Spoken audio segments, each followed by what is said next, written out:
Screen up here. All right. Sorry about that. I was just wolfing down some salad, chatting with Brian. Thank you, Brian. My Tesla Weekend. If you guys are not subscribed or following him, please do. Huge fan of his. So let me see what we got here. I'm going to try something new with my audio. So when it comes on, I'm going to try doing it slightly differently, and you guys can let me know how it works. Oh, man, looks like we're already popping here. Let's see here.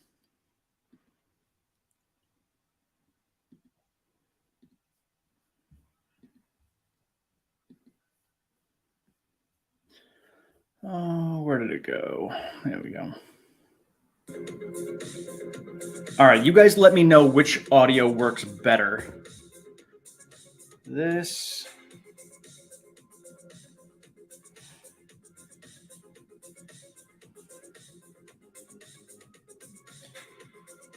Or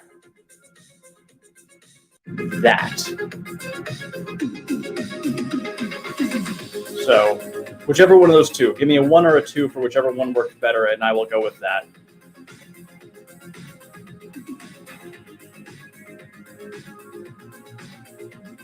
Let's see. What are you guys excited about hearing about tonight? You think they're going to actually mention a buyback despite the fact that it wasn't on the earnings report?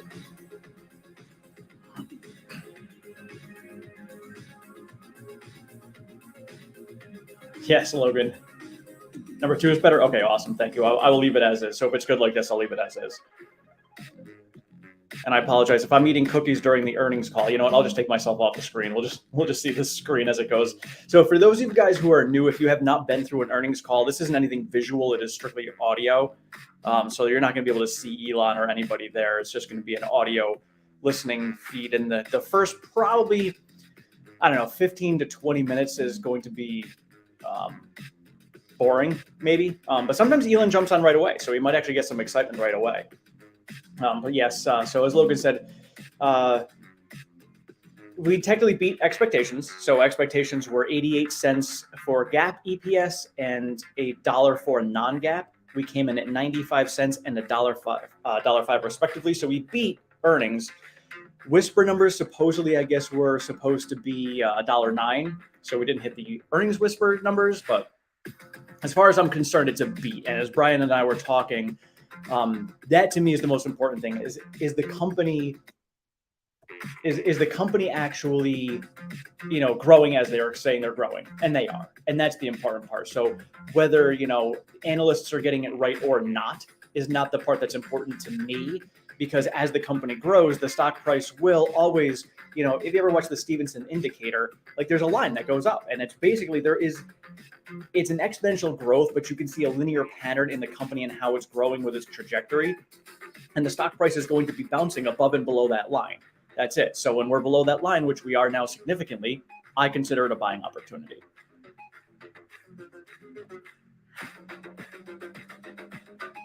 Yeah, as Brian's saying, I'm thinking no buyback, but maybe factory expansion. I don't know if they're going to mention that on the call. They have mentioned factory expansions before, but not new factories. So we'll see. We'll see if they mention anything like that. So for me, I think Canada is going to be the next one that they announce.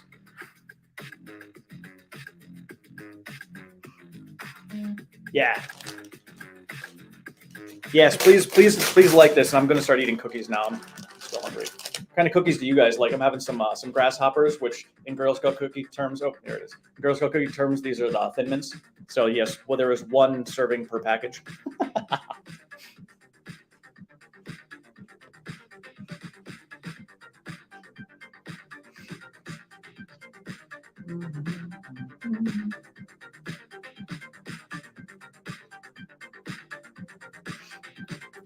No, even mentioning like this video. That's why everybody does it, huh? See, I'm still learning a lot of the algorithm things when it comes to live streams. Let's see.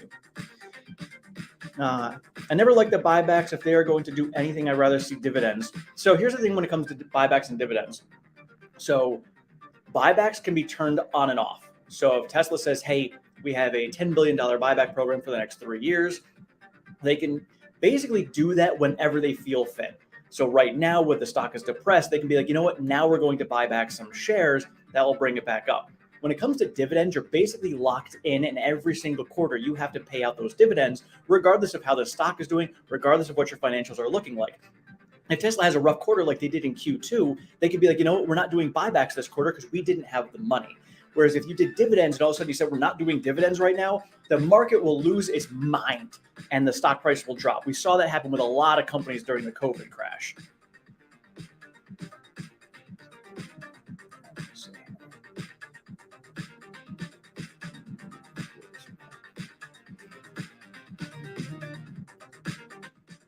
There we go. Yeah, so that to me is why I'd prefer buybacks over dividends. Plus, a lot of people say, and I'm in agreement with them, I would rather Tesla be using their money for innovation and growing in the future. A lot of times companies who do end up doing dividends do so because they don't have anything else to reinvest their money into within the company. So they'll do dividends. Apple, there's some outliers as well who can do both still. But, when it comes to Tesla, they're still early on in growth. I would rather them use that. So if they get to a point where they have to make a decision of, hey, do we do dividends or do we do, reinvesting in the company for R&D, they're going to choose R&D. When it comes to buybacks, they can make that choice. With dividends, you really don't have that choice. Brian, chocolate plus chocolate. Yes. Chocolate mint, chocolate and peanut butter. Like I don't know about you guys. Like anybody who has a peanut allergy, I am sorry. Peanut butter and chocolate. Oh, it's heavenly. I was just telling the guys at work yesterday that if I could die from eating Reese's peanut butter cups, that's probably the way I would go. Oh, interesting. Hold on, let me see here. Turn off all music until. Everyone. Oh, and we're on. Tesla's third quarter 2022 Q&A webcast. My name is Martin Vieca, VP of Investor Relations, and I'm joined today by Elon Musk, Zachary Kirkhorn, and a number of other executives.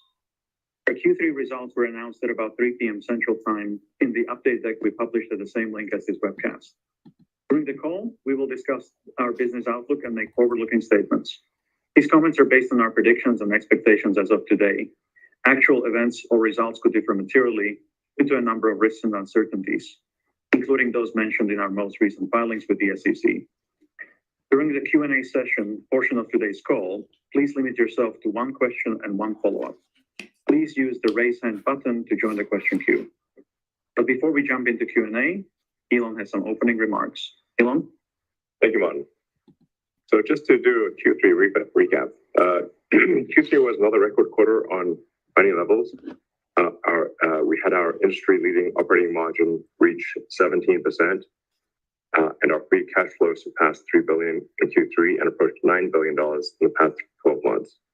As our factories ramp, we're looking forward to a record-breaking Q4. So it really, knock on wood, it looks like we'll have an epic end of year. So Q4 is looking extremely good. On the production ramp, Giga Berlin achieved another milestone of 2,000 cars made in a week, with very good quality, and is ramping rapidly. Giga Austin or Giga Texas should reach this milestone very soon. And in fact, just yesterday, if you extrapolated yesterday's build rate, it would be 2,000. Our production of 4680 cells has tripled in Q3 compared to the previous quarter. We are finally gaining rapid traction on the 4680 cell, and its output is growing rapidly, and we expect it to start incorporating in cars and having it be a significant portion of our production here in Texas in the coming months. We also have our second generation of manufacturing equipment for 4680 cells in Texas, which continues to show great progress along with our original pilot line in Fremont. The Fremont factory team once again reached record production in Q3, and we intend to keep raising production in Fremont. Regarding Autopilot, at the end of September, we hosted our second AI Day and showed the first prototype of our Optimus robot, the latest updates on our Dojo training computer, and a wide range of improvements of full self-driving software. Our vehicles have now driven nearly 60 miles in full self-driving beta mode, and this number continues to grow exponentially.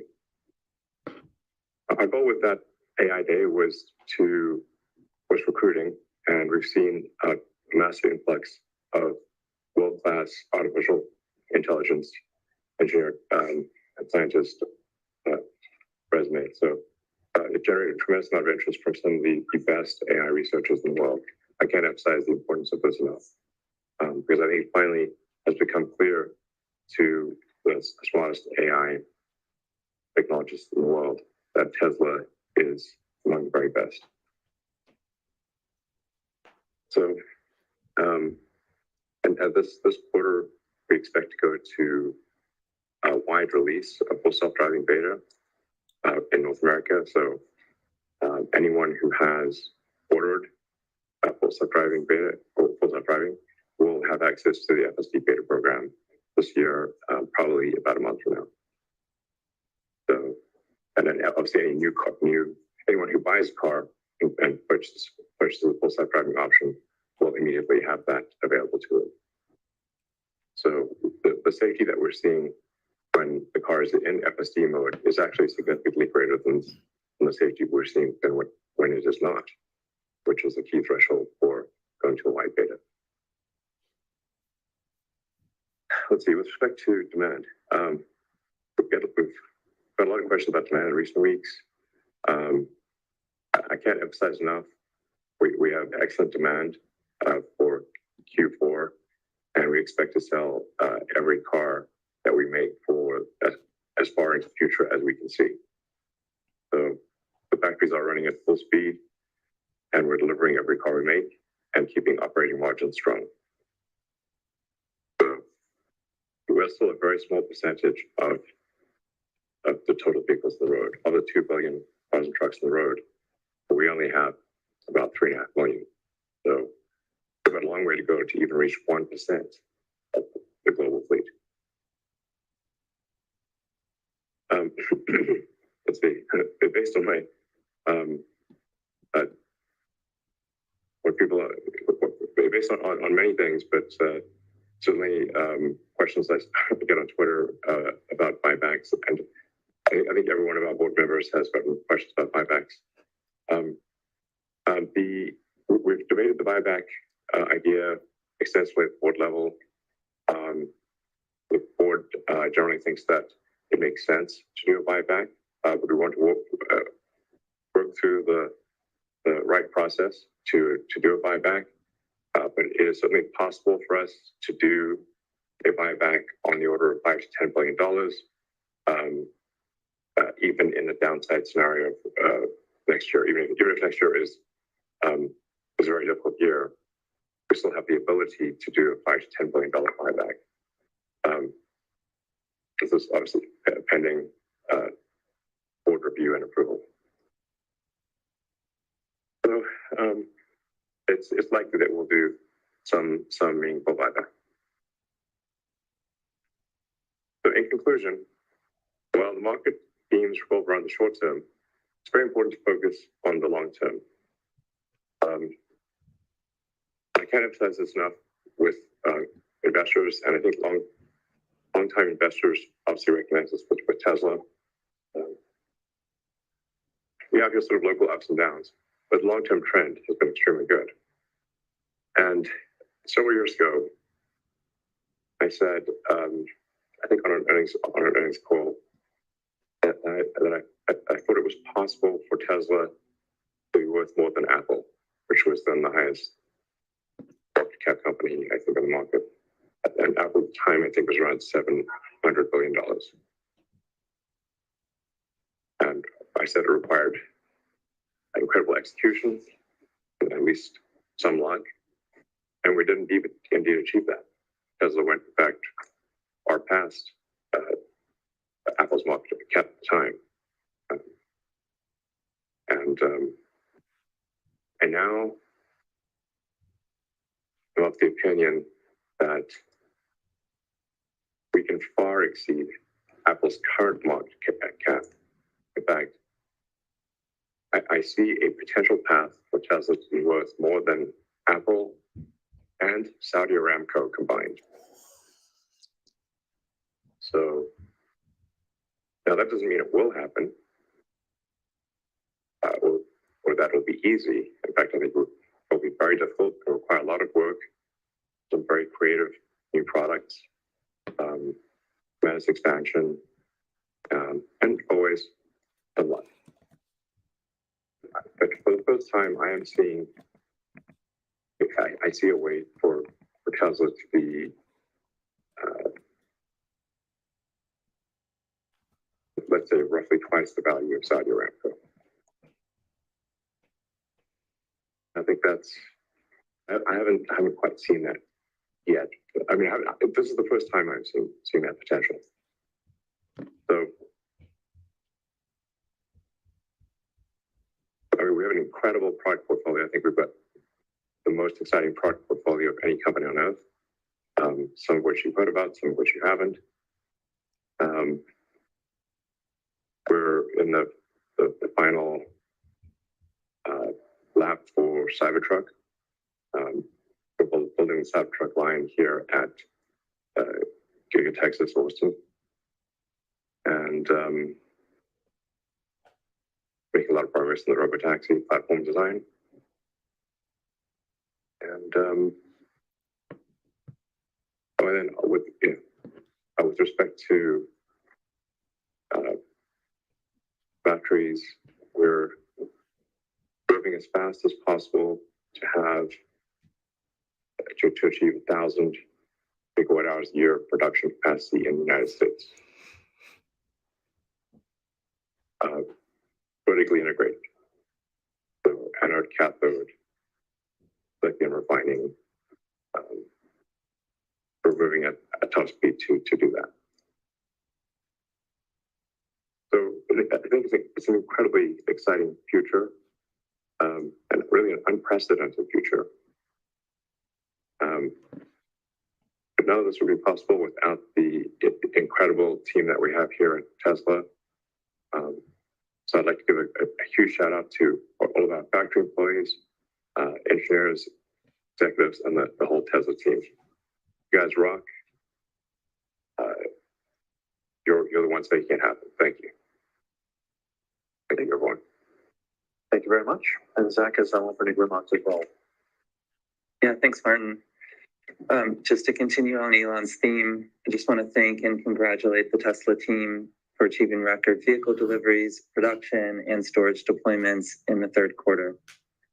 On automotive profitability, our GAAP operating margin was 17.2%, with automotive gross margin at 27.9%.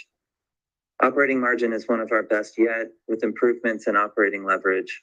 However, Austin and Berlin ramp costs weighed on our margins, particularly if you compare it to Q1. Removing regulatory credits and Austin and Berlin, our operating margins would have been our strongest yet, and auto gross margin would have been nearly 30%. Note that while small and growing, each car we build in Austin and Berlin is contributing positively to profitability. We also continue to experience margin headwinds associated with macroeconomic conditions, as we've discussed at length on prior calls. In particular, raw materials, logistics, and foreign exchange was a big part of this past quarter.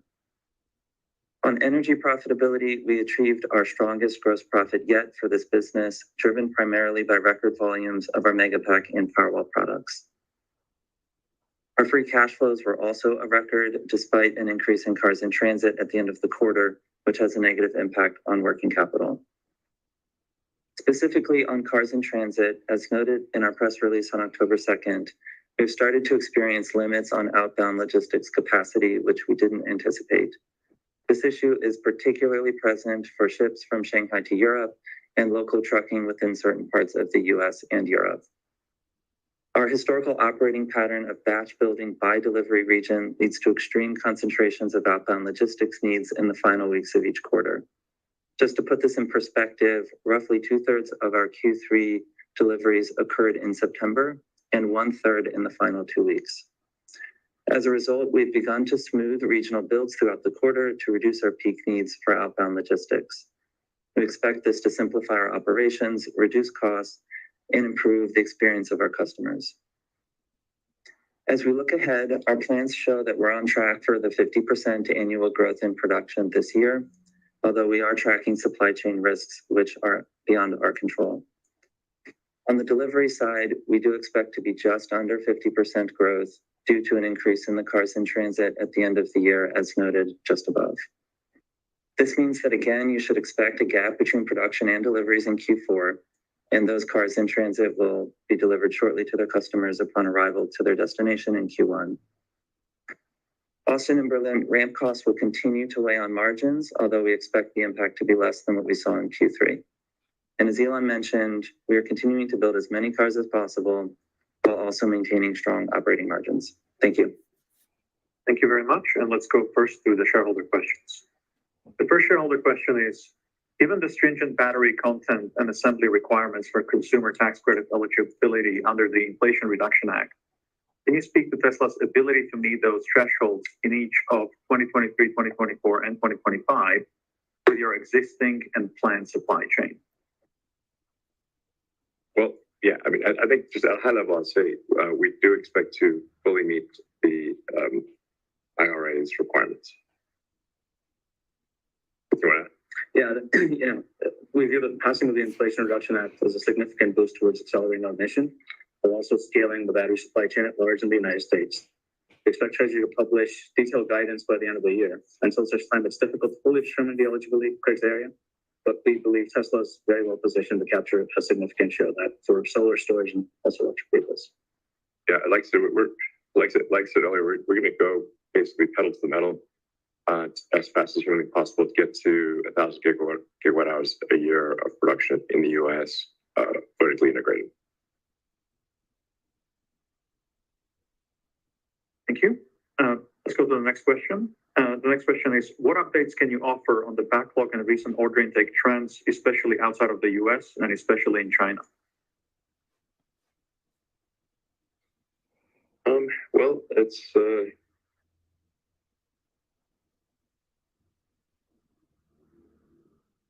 there's definitely China is experiencing a burst of a recession of sorts, which is property market, simply from a property market mostly.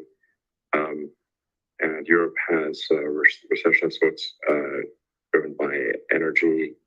The US actually is in pretty good, North America is in pretty good health. Although the Fed is raising interest rates more than they should, but I think they'll eventually realize that and bring it back down again. So, demand is a little harder than it would otherwise be, but as I said earlier, we are extremely confident of a great Q4, and we anticipate continuing to grow our vehicle production sales deliveries by on average 50% a year as far into the future as we can see. Thank you.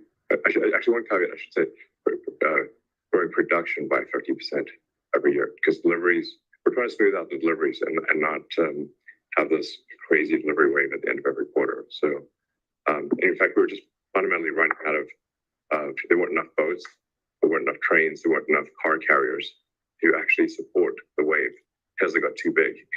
So, whether we like it or not, we actually have to smooth out the delivery of cars intra quarter because there just aren't enough transportation the objects to move them around.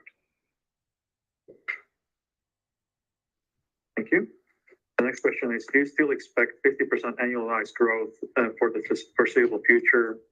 Is this also true specifically for the Chinese domestic market? Do you expect to need to cut vehicle prices or offer incentives in any market to sustain the demand? Or has demand remained stable, or is it even rising? I've got a few questions there. Well, like I said, we want to sort of focus on a high level on what we think is possible here. To the best of our knowledge, we believe that Tesla will continue to grow deliveries and revenue production at a 50% or greater compound annual growth rate. There might occasionally be a year that is a little less, and then some years will be maybe a little more or a lot more. In some of our out-year planning, we see potential annual growth rates that are in excess of 50%. Thank you. The next question is, can you tell us more about the product feature roadmap beyond new models and FSD, and especially for interior and powertrain of existing vehicle models? Yeah. we could, but we won't. Sorry, guys, we can't like jump the gun on future product announcement. Committed to continuous improvement. Yeah, we obviously will continue. Yeah. Where's obviously about that? Tesla's not yet. We'll also be committed to continuous improvement. Yeah, at Tesla, we've always been committed to continuous improvement. So, as friends of mine ask me, like, when should I buy a car? I'm like, now, because we just keep improving the cars. It's always the latest Tesla. Yeah, best of the latest Tesla. So, and I'm really, yeah, the new, you know, every now and again, we do have some, you know, big technology upgrade like Plaid. And by the way, I think the Plaid Model S and X are just the best cars on earth. Best. There's nothing even close, in my opinion. Just try one. Yeah. Epic. Thank you. The next question is, we keep hearing of dire energy crisis in Germany this winter. What are Tesla's plans to combat power cuts? And will there be any delays in ramp up in production from Giga Berlin because of this? Yeah, I can take it. I think 2 points on this question. The first is that, you know, based upon everything that we know, we don't see this as a large risk to the company. You know, even if production could go down for a period of time, this is all near term. It doesn't have any impact on the long term of the company. But we have no indication whatsoever that we will have to cut our production in Germany. No. And we put in place backup plans, and we're working through the supply chain as well. Nearly all of our suppliers are prepared as well. So we'll see how this plays out, but it's not something that we're terribly worried about. Thank you. And the next question is, how is production planning going for the Cybertruck? What is the initial phase 1 production target? When can we expect an update on pricing and final design? Yeah, I mean, as Elon said earlier, we began facilities preparations here in Giga, Texas for Cybertruck. We're still on track to enter early production in the middle of next year. We started our beta builds of all of the body and existing. When can I drive my beta? That's the question. In a few weeks. Okay, great. Thank you. And that's going well. You know, we continue ramping up through the end of next year and into 2023. Great. Yeah, that car's gonna be sick. And sick. That's gonna be a Hall of Famer next level. Sorry, it took longer than expected, but you know, there were a few things that got in the way, like insane global supply chain shortages and pandemics. Yeah, sure. Force majeure if there ever was one. All right, thank you. Of course, Tesla Semi, of course. You know, so we'll be handing over our first production Tesla semis to Pepsi on December 1st. I'll be there in person, and we'll begin ramping up production of the Tesla Semi, which is a max load heavy truck. Yeah, that's a Class A truck. Class A truck. No sacrifice to cargo capacity. Yeah, no sacrifice. Exactly. No sacrifice. Very important. No sacrifice to cargo capacity. 500-mile range. Just be clear, right? 500 miles with the cargo. Yeah, 500 miles with the cargo on level ground. Yeah, fair. You know, so not up. You know, close. But the point is, it's a long range truck, and even with heavy cargo. And the number of times people tell me, "Oh, you can't. It's impossible to make a long range, heavy duty Class A truck." And then I ask, well, what are your assumptions about watt-hour kilogram and watt-hours per mile? And they would look at me with a blank stare and then say hydrogen. I'm like, no, that's not the answer. I was looking for numbers. And literally, that's not a number. there's an element on the periodic table. Anyway, you obviously don't need hydrogen for heavy trucking. That's what we're trying to make here. And we'll be ramping up semi-production through next year. As you know, like everyone knows at this point, it takes about a year to ramp up production. So we expect to see significant. We're tentatively aiming for 50,000 units in 2024 for Tesla Semi in North America, and obviously we'll expand beyond North America. And these would sell.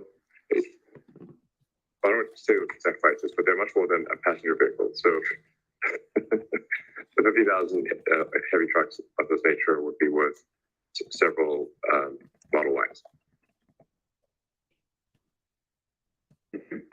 The next question is, what is the progress of the 4680 cell ramp, and what factors determine whether vehicles get 2170s versus 4680 cells, and how will that change in the next year?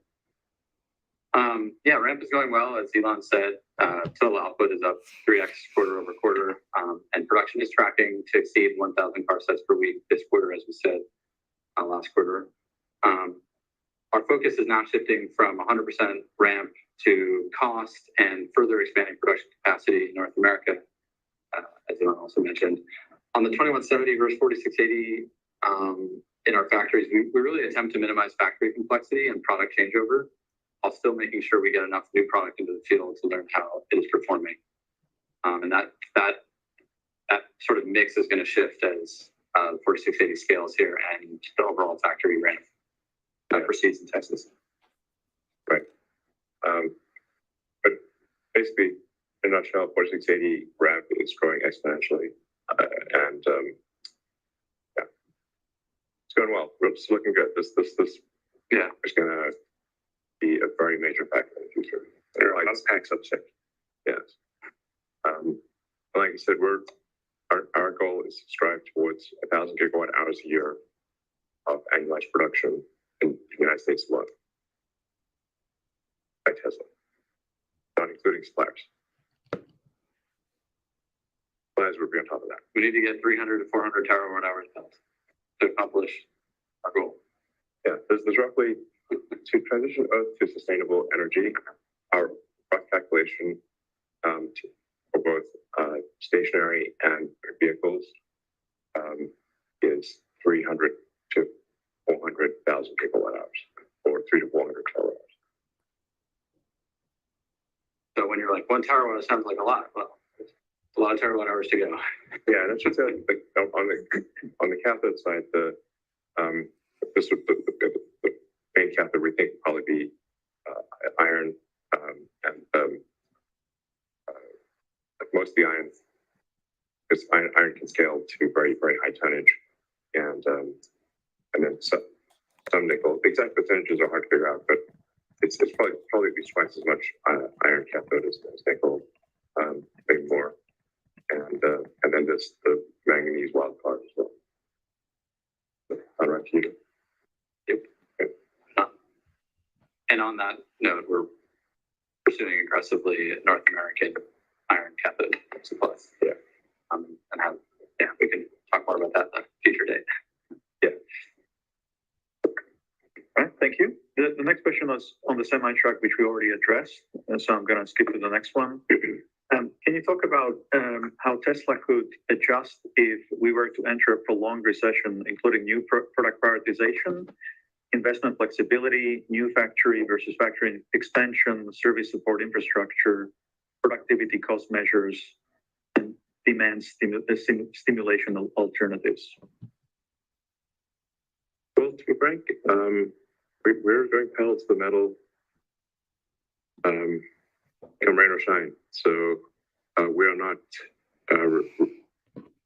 reducing our production in any meaningful way, recession or not recession. So It's the 1% point you made. yeah, exactly. So I think the public at large realizes that the world's moving towards electric vehicles, and that it's foolish to actually buy a new gasoline car at this point, because the residual value of that gasoline car is going to be very low. So I think we're having to be in a very good spot that I wouldn't say it's recession proof, but it's certainly recession resilient. Because basically the Earth has, the people of Earth have in large part made the decision to move away from gasoline cars to electric cars. And then we're in transitioning electricity generation to sustainable, you need solar and wind with a stationary battery pack to buffer the power. So you have 24/7 power because the wind doesn't blow all the time and the sun doesn't shine all the time. So that also is, we actually see the energy storage business, stationary storage, growing more like, I don't know, 150 to 200% a year. But faster than cars by a lot. And sorry, just to add, before you jump in, Martin, I mean, just to echo Elon's point, I think, where our cash balance is, what our forecasted cash generation is, where our margins are as a company, I mean, we can withstand quite a lot of downside before we would have to dig into our capital plans, supercharger expansion, product lineup. So, the business has done quite well over the last handful of quarters. And this is a real opportunity, I think, for the company to press forward in the most aggressive way, as Elon is mentioning. Yeah, we try to model out, like, let's say 2023 is a brutal recession year. Even then, we generate meaningful cash.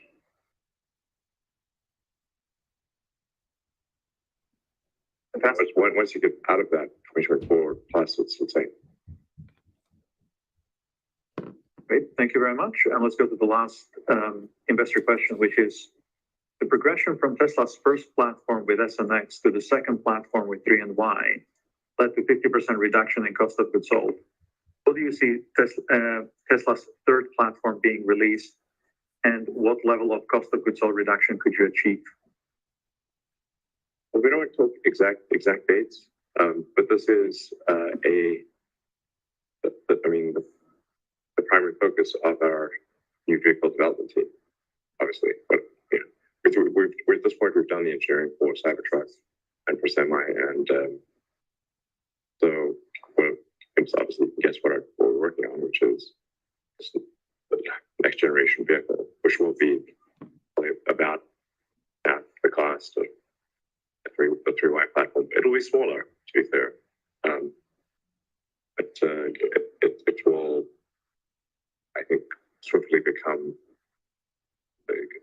exceed the production of all our other vehicles combined.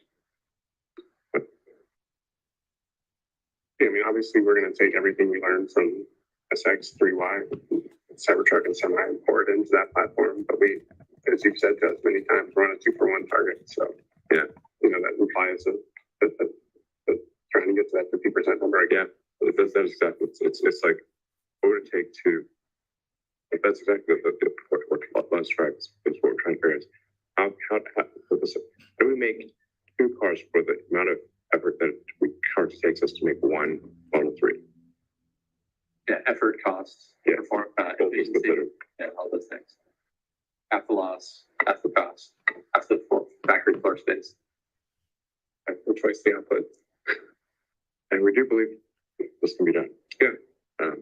By the way, I should mention that when I said that probably that I see a path, again, extreme, very difficult path, incredible execution required, massive amount of hard work and some luck to get to where Tesla is worth as much as Apple and Saudi Aramco combined. I wasn't including Optimus.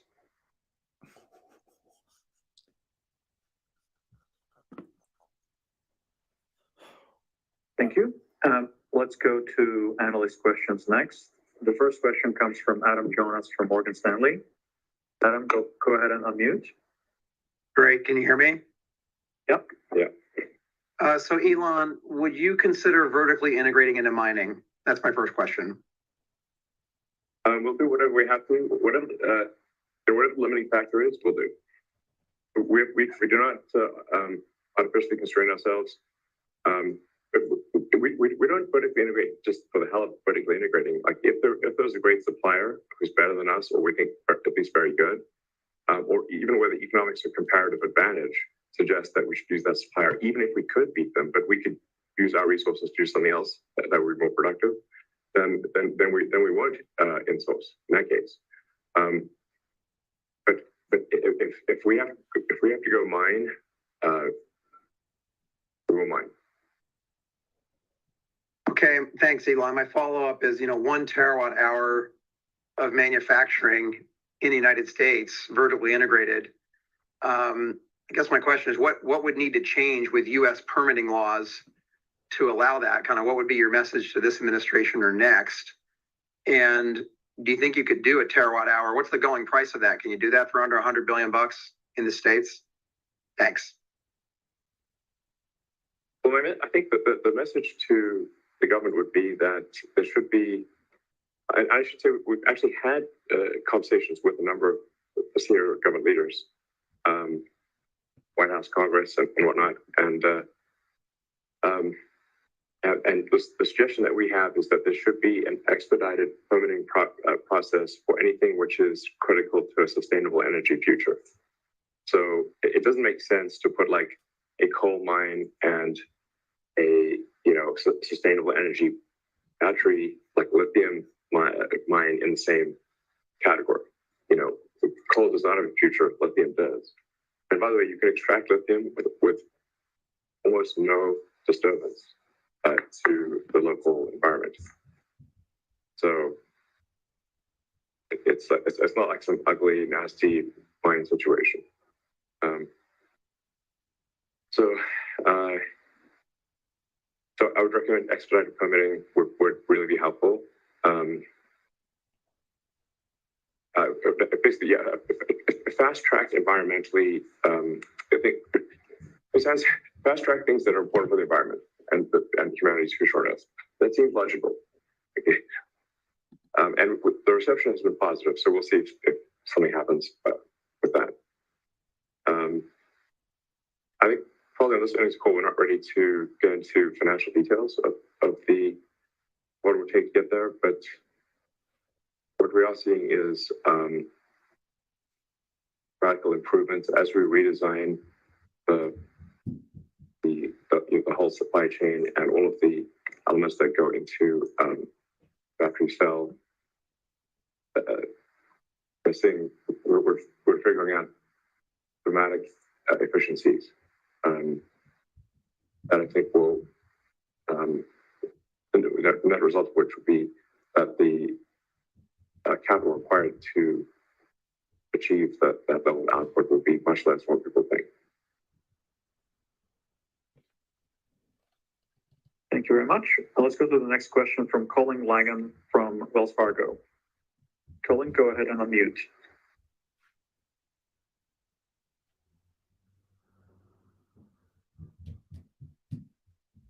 Colin, can you click unmute? Oh, you hear me now? Yeah, we can hear you. Okay, sorry about that. Any update on full self-driving? I think you had said a couple quarters ago it would be available by the end of the year. Is that still possible? Would it still be like a level 4 or level 5 that you're talking about? And are there any sort of regulatory hurdles you'd have to think about? As I said earlier, we're expecting to release the full self-driving software to anyone who orders the package by the end of this year. It's a separate matter as to will it have regulatory approval. It won't have regulatory approval at that time. But the car will be able to take you from your home to your work, to your friend's house, to the grocery store, without you touching the wheel. So it's looking very good. And it would mean like level 4, level 5 kind of traditional definition you're talking about? Well, there's a debate as like what are the interventions per mile and all those, maybe the safety interventions per mile. Like we're not saying that that's quite ready to have no one behind the wheel. It's just that you will almost never have to touch vehicle controls. So like when I came to Giga Texas today from friend's house, I never touched any of the controls all the way here.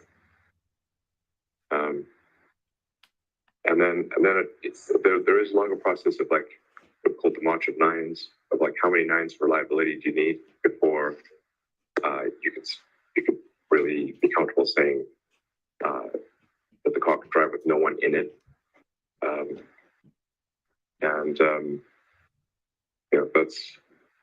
There's some subjectivity as to how many nines you need, but I think we'll be pretty close to having enough nines that you can have no one in the car by the end of this year, and certainly without question whatsoever in my mind next year. And I think we'll also have enough data next year to be able to show to regulators that the car is safer, much safer than the average human. Got it. And just as a follow-up, you mentioned in the prior questions about IRA. I mean, it sounded like you thought you could get. Can you get all of it? I mean, because my interpretation is like the production credits, battery component credits for buyers seems very likely for you guys. Is the sourcing part of it possible? Because that seems like a pretty tough hurdle given how much has to be sourced from the U.S. Yeah. So we have a cross-functional team that's looking very closely at it. As you mentioned, the sourcing threshold increases by the year.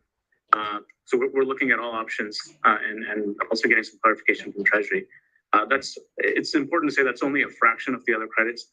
We do manufacture ourselves in the U.S. We manufacture the modules in the U.S. So that's pretty free and clear. So yes, we feel confident that we'll have a path as these incentives, as the threshold sort of increases by the year. Yeah, we'll meet those thresholds. Thank you. The next question comes from Colin Rush from Oppenheimer. Colin, please go ahead and unmute yourself. Thanks so much, guys. You know, the operating leverage has been pretty impressive here, and I'm curious about areas where you could, invest in an incremental way, whether it's on the R&D side or on the sales side to accelerate growth or cost reduction, or should we be thinking about this level of spend on a go-forward basis and some significant operating leverage as you scale up from here? Yeah, I mean, our operating leverage has improved quite a bit. It's the lowest this quarter, I think, ever, and by a decent amount. Our OpEx as a percentage of revenue. I mean, our forecast is that it will keep reducing. I mean, I think the way to think about it is, our total amount of operating expenses will slowly tick up as the company grows. It's very hard to keep it flat with the rapid growth of the company, but it's growing much slower. So some amount of growth there, but the top line of the business is growing so quickly. So I think there continues to be enormous opportunity to improve the overhead efficiency of the business, and we're seeing it. Yeah. All right, great, guys. I'll take the rest of that offline. We are in at least for now, quite like good position of we're investing in everything we can think of to possibly invest in, and we're still generating cash. So I guess it's a pretty good place to be. I mean, how many R&D programs are we running in parallel right now? People don't even know all the R&D stuff we're doing. There are some of it, but a bunch of it. I also don't think cash is a good gauge of how much R&D you're. No, it isn't, because it's like this. Like it's not like engineers are they're not generic. And so it's just like, oh, if you spend, 5 billion or 10 billion, that will that your actual R&D in terms of useful product ship will be proportional to that. It's just not true. Engineers aren't coming up with some assembly line like cookies or something. So we get Optimus coming. Yeah, Optimus don't change things.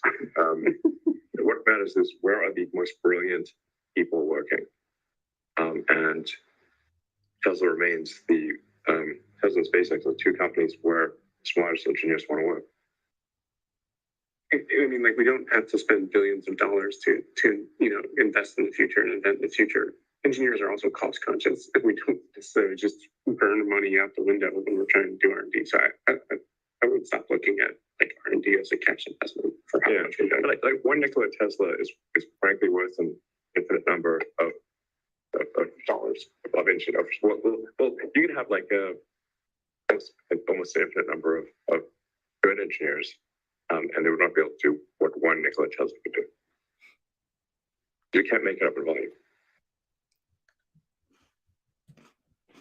Okay, thank you very much. Let's go to the next question from George at Canaccord.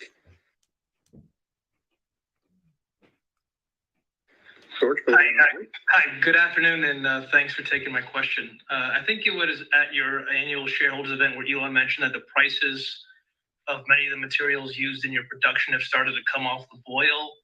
If that continues, does that give you an opportunity to adjust prices globally after several increases? Thanks. Well, we're looking at the prices of at our prices closely. I mean, obviously, anyone can just Google what the price of the future price of copper or steel's going to be. It's just like one Google search away, and everyone can see that the commodities on a go-forward basis are on a dropping line. But in electric vehicles, things like battery grade lithium are still crazy expensive. So we've got a mixture of things where prices are dropping and things where prices are increasing. Yeah, I mean, I would say quarter, steel, aluminum has dropped anywhere between 17 to 20%. But at the same time, on the battery side, The cost of shipping has come down tremendously. Yeah. Like last year, the cost of a container on the spot market from Shanghai got as high as $20,000. Wow. And now it's $3,600. It's come back to reality. Yeah. We're seeing deflation on a lot of commodities with a few exceptions, as you mentioned, on batteries. There's more deflation than inflation. Definitely. And again, this is publicly available information. Anyone can just Google it. And I think Kathy Wood at Archivest is trying to make this point over and over again to the Fed, and the Fed is not listening because they're looking out the rearview mirror instead of looking out the front windshield. Yeah, just add a little bit more context. So, commodity increases were the highest in Q3 that we've seen over the last 2 years. And so, when indexes change, it does take time before they flow through our financials. Yeah, there's latency. This is why I say that the Fed's decisions make sense if you're looking out through the rearview mirror, but not if you look out the front windshield. And they should look out the front windshield. Yeah, and so at least of what we know so far, so peak on the commodity side in Q3, I say peak, hopefully it stays the peak. Hopefully it starts to come down. There is a small amount of reduction that we're seeing going into our Q4 cost structure, from steel and aluminum primarily. But it's less than 10% of the total increases we've seen so far. So, we're optimistic here based upon what we're seeing on the indexes for some of our cost structure, that this will start to come in over time. But I just want to set expectations that there's not some windfall of cost reduction in this space coming in Q4. Maybe some as we go into next year. Yeah, I think we'll probably see some cost reduction in 2023. I'd be surprised if we did not.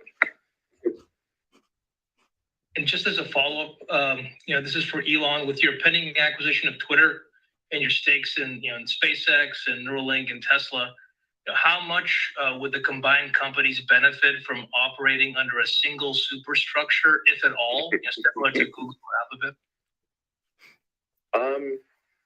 It's not clear to me what the overlap is. It's not zero, but I think we're reaching. I'm not Warren Buffett. I'm not an investor. I am an engineer and manufacturing person and a technologist. So, I actually work and design and develop products. That's what I do. So it's not we're not going to have a sort of portfolio of investments or whatever. So I don't know. I don't see an obvious sort of where they could get combined under an umbrella, at least right now.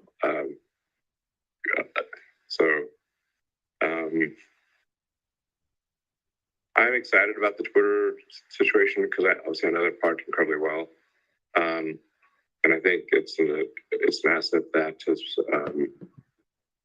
been has sort of languished for a long time, but has incredible potential. Although obviously myself and the other investors are obviously overpaying for Twitter right now. The long-term potential for Twitter, in my view, is an order of magnitude greater than its current value.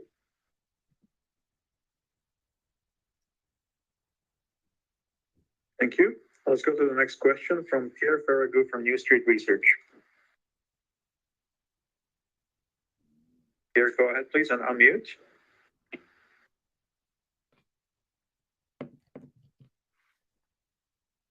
Yes, can you hear me, guys? Sorry, we can hear now.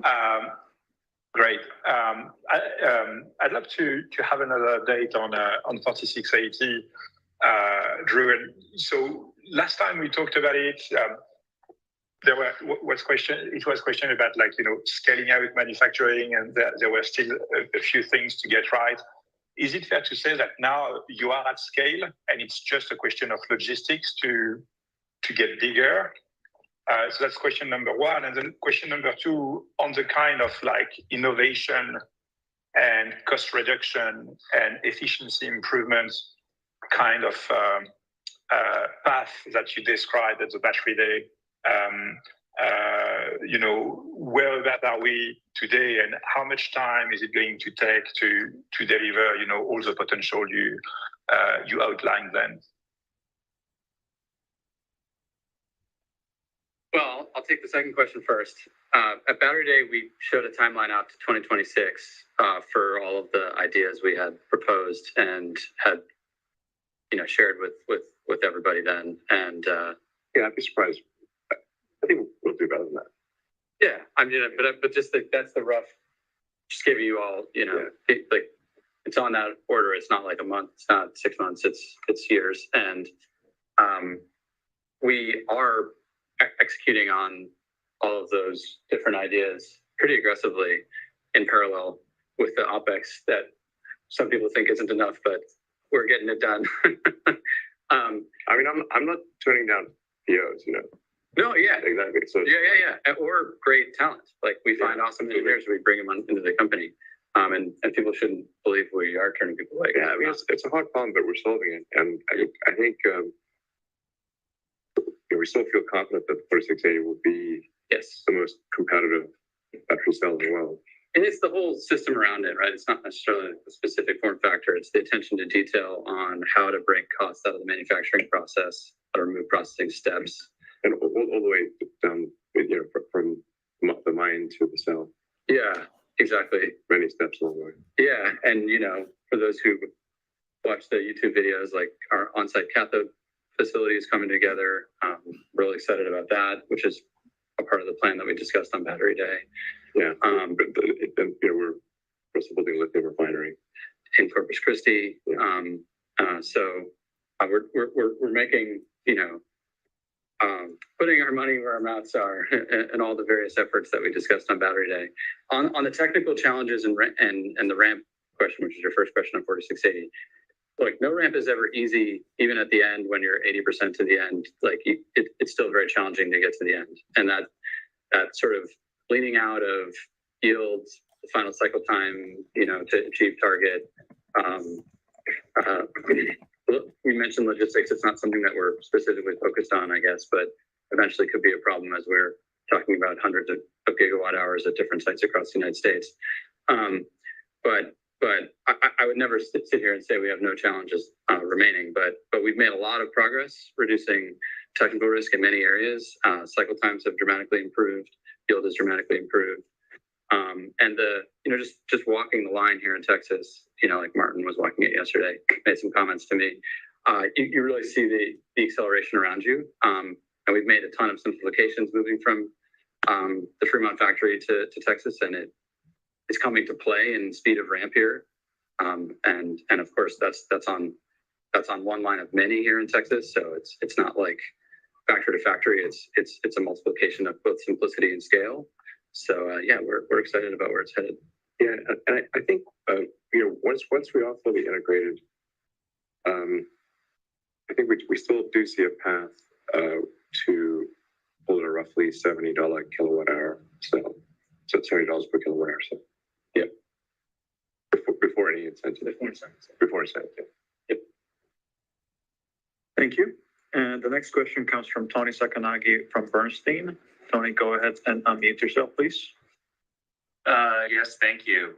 I just wanted to follow up on the 4680 cells and where we are seeing them deployed today. So are those in the semis that are being delivered on December 1st? Are we seeing them in Model Ys that are being produced out of Austin? And do you anticipate 4680 being a gating factor for Cybertruck ramp later this year? And how do you balance the need for 4680 across semi, Cybertruck, and potentially Model Y in 2023? And I have a follow-up, please. Wow. Okay. Well, the semi doesn't use 4680s. Yeah. We are making Model Ys.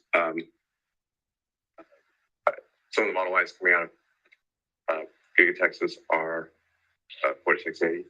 And I think, Drew, the car you drive around is 4680. Yep. Model Y. 10,000 miles. 10,000 miles. Yeah, it's pretty good. No problems yet. Yeah. Structural pack. Yeah. So, yeah, I mean, our output of 4680 is growing exponentially. So, but it's worth bearing in mind, like there are entire highly competitive companies that are very smart that all they do is make battery cells. This is simply one segment of Tesla. Yeah. So, so it's not a total walk in the park. No, there are challenges still ahead that we have not yet surpassed, no doubt. We don't anticipate this being any limiting factor for Cybertruck or anything else. Okay, thank you. And the last question comes from William Stein from Truist. Go ahead and unmute yourself, please.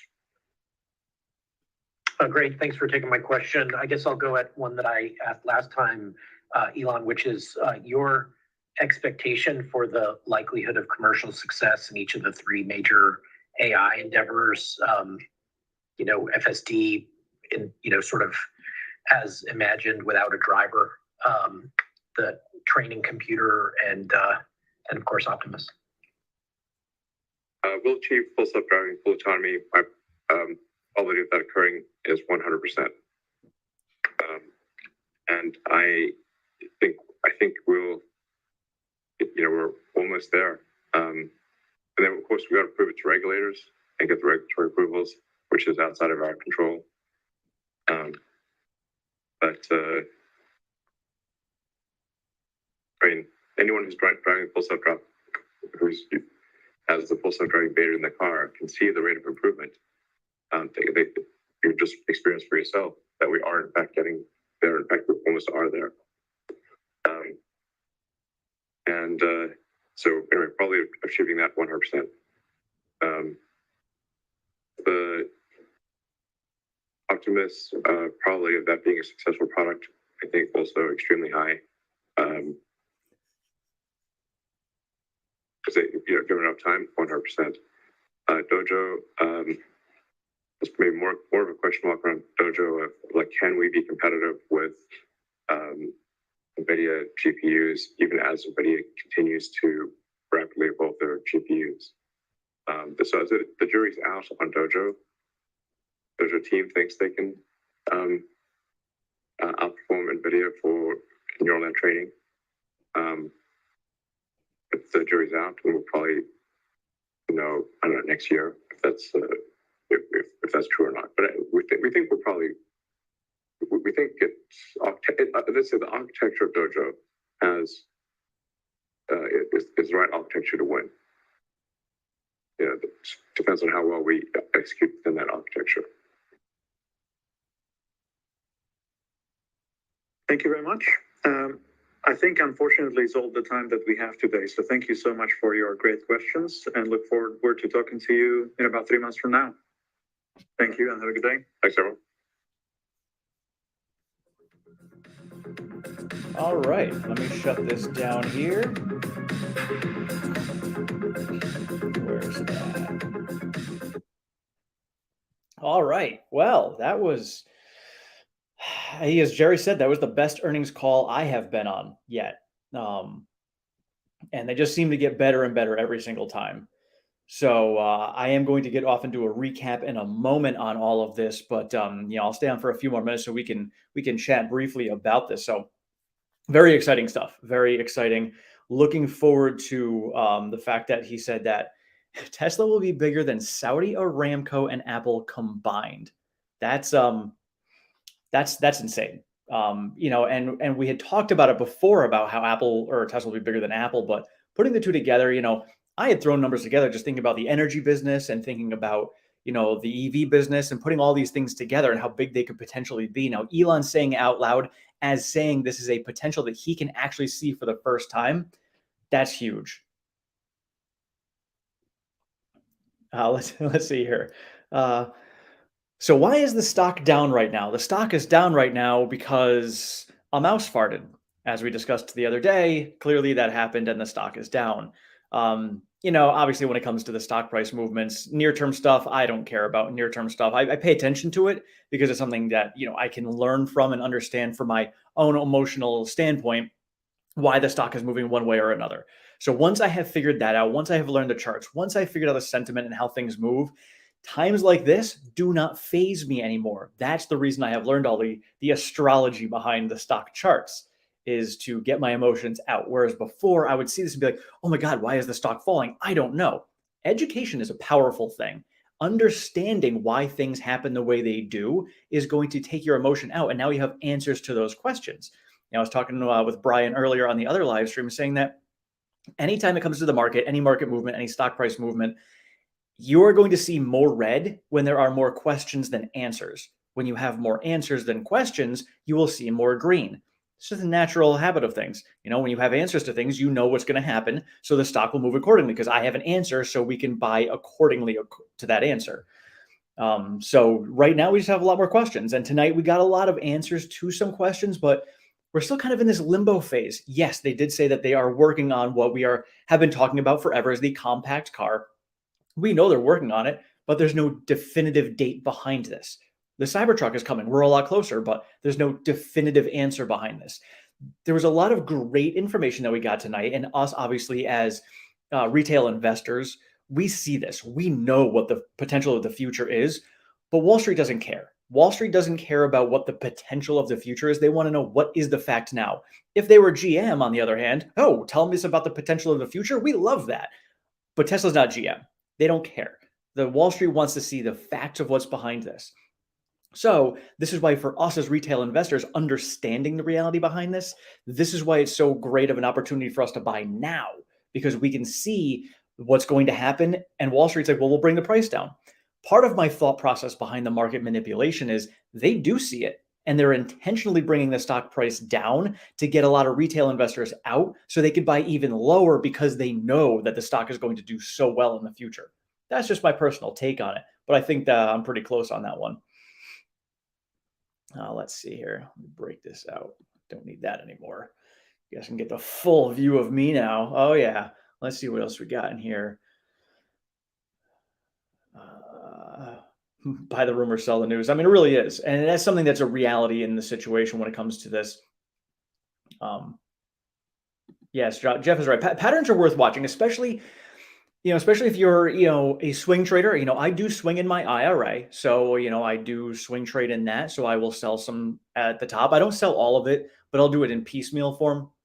So I'll sell a little bit at what I think is the top. Obviously, timing the market's nearly impossible, but I will sell what I think is the top. And then, I'll buy back in lower. So in doing so this year alone, I have gained 3 shares, and I don't have a lot. I started with 0 shares in my IRA. And from swing trading, I have gained 3. So pretty happy with that. And now I'm up to 16 in my IRA. Let me see. Let's see what Cosmic Snail says.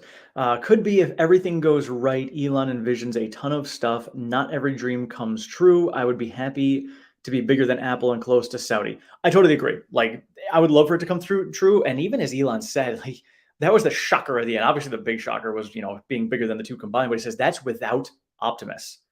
Bigger than Apple and Saudi Aramco combined without Optimus. Obviously, the potential, right? Just him speaking about that alone, I'm like, oh, I want to put more money into Tesla, but I have to be a wise investor. So I'm sticking with my plan, still going forward, and I'm just looking forward to the future and continuing to add. Yep. And Jerry said stock buyback soon. Sounds like they're probably not going to do it this year. Maybe an announcement at the end of the year. I would say they're probably waiting to see what the end of the year looks like. Probably waiting to see maybe what Q1 numbers look like to get a little better feel for what the macro economy is going to look like going into next year. So, they've obviously put a lot of thought into this. They answered questions around that, saying that, Tesla's pretty much not recession proof, but recession resistant. There would have to be some major storms coming through before they even have to tap into their resources and not be able to survive on just the cash flow that they're going to be bringing in. That's huge. We talk about it all the time about, the recession proof ability of Tesla. And when they have as much cash as they have coming in to get them through, and they don't even have to dive into that $21 billion of cash that they've got, that's a great sign. So again, if we do get into darker times, we've talked about it before, there's some companies that may not even survive, and Tesla will. And then Tesla can pick up those pieces and just have even more room to grow. So it's something that we don't want to see happen. Even Elon has said himself that having competition is a good thing, because having that competition will allow the entire market to grow and move in that direction faster. But we've now hit that basically the tipping point. We are moving in the direction of EVs. So we're going in that direction. So it's going to be coming. And that is one of the reasons why they will have enough cash flow coming in next year. And even if it's a hard recession that we do get next year, they said they still will have enough cash coming in to do a buyback. So I can almost guarantee a buyback is coming next year by at latest probably Q2 announcement. Let's see what else we got here from you guys. Yeah, stock is down, but not lower than lower after hours and the lowest in the last 5 days. Yeah, and as you guys were seeing, I'll pop the chart back up super quick for you guys. Let me see here. Do this. So looking at the chart here, I was talking about it for those of you guys who have been watching before. This is the consolidation I was waiting to see. We've been in this downward channel, and I was waiting to see this consolidation. So we've been consolidating around that $220 mark. So obviously dipping now down after hours to 211. We're going to end up with a gap down in the morning, most likely. Not a big deal. Gap down, even gaps on the way back up need to fill. We've got this gap here, at 257 that we've got to fill, but we're consolidating here. So we've got gaps on the way up. We've got a gap at 235 that we want to fill. So now we're going to end up having a gap at 222. So we're going to come back up and fill those at some point. It's just a matter of, how much further down are we going to dip? Looking at this channel here, I'm looking to see if we can consolidate and break out of this channel. That's when we're going to start moving back up again. So until that point happens, and even if we break out, so like we've seen this here, we saw a breakout of a channel and then came back into it. It can happen. But charts are for another time. We'll get into that later. But yeah, so I think we're in a good place right now. And again, based upon everything we heard tonight, I'm an even stronger buyer right now. I want to add more. I just don't have the cash to add more at the moment. I'm taking my kid to go watch a Yankees game, game 4 of the ALCS, and that's costing me 3 shares of Tesla. So let's see what else we got here.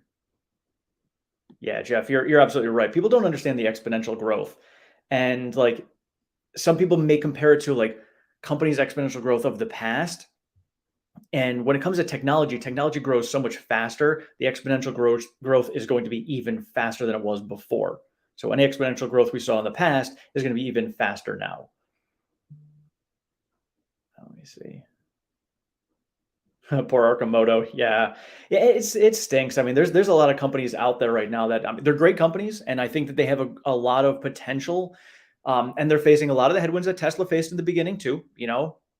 Tesla, didn't have an EV market to grow into, whereas Tesla created it for a lot of these startups. But the startups are facing the regular things, like, hey, production is hard. Prototypes are easy, production is hard. They're facing that now, and I'm sure they could get through it, but going through it with a hard recessionary time could be even more difficult, especially when there legitimately is competition out there. So, hey, we'll see how it goes. Gavach, let's see. It's impressive to see how much the trends in the stock market have changed. Earnings best will move up the stock and vice versa. Now anything can happen. Yeah, that's one of the things that you have to pay attention to in a bear market. And anybody who was watching the stock market moving back during the housing recession knows this as well. Bear markets, there's a lot less volume in the market. And this is why we see like after hours and pre-market trading. When there's lower volumes, there's going to be a lot more volatility. So now when you're in a bear market like we are, there's just lower volumes. So even during the day, you're going to see a lot more volatility. Seeing a 12%, 12 to 15% move on Netflix yesterday, that's unheard of during a bull market. You may see a 5 or 6% move, but 15% is a lot. So you see that in a bear market. And we're going to see that probably for the next year. Let's see. Wouldn't a buyback be more valuable to Tesla at a basement rate? It would be, but you also have to think about what the basement is. And what's great about a buyback is they can turn it on and off. So as they feel a basement is coming, they could buy it at those times. And sure, I believe that we are at a basement bargain price right now. But if we are facing significantly harder recessionary times in the future, maybe the stock price does come down. I'm not going to say that Chicken Genius is right, but you have to have your open minds to the fact that the stock price could come down further. As a long-term investor, it should not phase you. It should not phase you because the stock price could come down to 140, as he says, and then still go up to $10,000 by 2032. Totally possible to do both, and you're just going to end up getting more bang for your buck at the lower price. And again, if you can't buy that low, just wait it out. Not a big deal. So it really isn't a huge deal on that aspect of things. And so just having that realistic vision of things means that we may potentially get there. So maybe the bargain prices at the basement are lower than 222. But again, Tesla knows that they know their financials obviously better than any of us. And, so they'll do what's going to be best for them. But I think for them, before they do end up deciding to get into the buybacks, they want to make sure that the macro economy of the world is going to be something that they can gauge more accordingly before they make that move. So maybe having the anticipation of the Fed going to be raising rates back up is going to be a good signal for them to do a buyback. Because think about it, historically, when the Fed does a U-turn on the rates, that has been when a bull market starts again. And that is a great signal to have a lot of, institutions and funds come back and buy back in. So if institutions are going to buy back in when the Fed does a U-turn, makes total sense for Tesla to do the same thing. So again, we'll probably see that happening next year. Not a problem.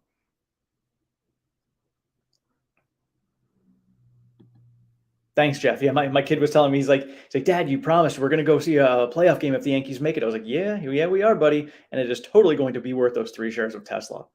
Absolutely. I will give that up for my kid any day. Yes, Gabach, exactly. I'm investing 3 shares of Tesla into my son. And I do have a little fund put aside for him that I put money into every day for his account also into Tesla. Let me see, energy storage. So energy storage is definitely growing. And as they had mentioned, when it comes to energy and energy storage, that is actually going to grow faster than the vehicles. That's going to grow at a 150 to 200% rate, whereas vehicles are 50%. So that there is why I'm paying attention. And they hit the $1.1 billion of revenue. So, a little bit shy of what I thought they were going to hit, but still significantly higher than what the analysts thought. They thought they were going to hit 940 million. So moving up very nicely. Yeah, VIX has been high, Jeff. You're absolutely right. And if we ever hit 40 in the VIX, that's the time where it's going to be absolute mayhem. Let's see. Chicken Genius is properly labeled.